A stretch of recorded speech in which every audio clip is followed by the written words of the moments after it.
वह 3 बातें जो हमें माता कौशल्या से सीखनी चाहिए। पहली बात तो यह कि उनके और कैकेयी के संबंध अच्छे नहीं थे, ऐसा वाल्मीकि रामायण की कथाओं से प्रतीत होता है, परंतु बावजूद इसके उनके और कैकेयी के संबंधों का प्रभाव कभी भी उन्होंने राम और कैकेयी के संबंधों पर पड़ने नहीं दिया। राम के लिए सभी माताएं बराबर थीं और वह कैकेयी के प्रति अनेक अवसरों पर उन्होंने स्नेह का प्रदर्शन किया है, परंतु कौशल्या ने कभी इस बात का बुरा नहीं माना। दूसरी बात कि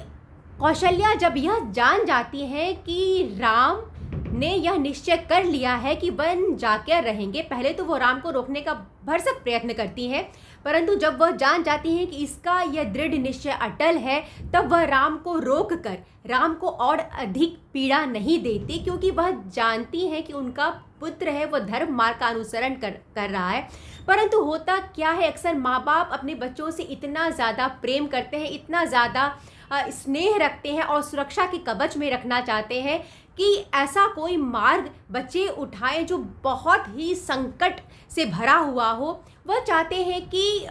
माँ बाप कहीं ना कहीं उन्हें वह रोके, और चूँकि माता कौशल्या को यह अधर्म भी लगता है कि क्यों मेरे पुत्र के साथ ऐसा हो रहा है, तो वह उन्हें रोकती हैं। परंतु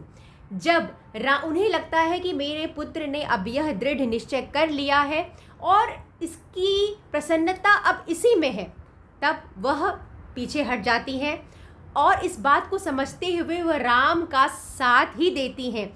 राम को रोककर और पीड़ा नहीं देती। अगर मान लीजिए कि कौशल्या माँ ने उन्हें बिल्कुल आज्ञा नहीं दिया होता तो स्थिति क्या होती। हो सकता था कि पिता और माता दोनों की आज्ञा, मतलब दशरथ जी और कैकेयी दोनों की आज्ञा मिलने के कारण राम वन को जाते, परंतु उनके मन में कितना बड़ा भार होता अपनी माता कौशल्या की आज्ञा का उल्लंघन करके जाने का। परंतु अब माता कौशल्या ने एक बहुत बड़ा हृदय रखते हुए राम की इच्छाओं को अपनी इच्छा से पहले रखा और वो पीछे हट जाती है और राम की इच्छा को स्वीकृति देती है और राम से कहती हैं कि पुत्र तुम प्रसन्न होकर निश्चिंत होकर वन में जाओ, जब वापस तुम लौट आओगे तो मुझे तुम्हें देखकर बहुत सुख मिलेगा। और तीसरी बात, जब वह यह इच्छा प्रकट करती है कि यदि राम वनवास जाएं तो राम उनको भी अपने साथ ले चले, परंतु यहाँ राम धर्म का अनुसरण करने की सीख देते हैं अपनी माता को। उन्हें यह सीख देते हैं कि चूंकि राजा दशरथ जीवित हैं, आपके पति जीवित हैं, तो अभी आपका पातिव्रत्य धर्म यह कहता है कि आपको पति की सेवा करनी चाहिए, ना कि पुत्र के साथ रहना चाहिए।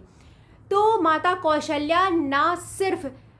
अपने पुत्र की कही गई धर्म की बातों को बिल्कुल अच्छे से वो सुनती हैं, बल्कि अनुसरण भी करती हैं जब उन्हें लगता है कि हाँ, मेरे बेटे ने जो कहा है वह सही है।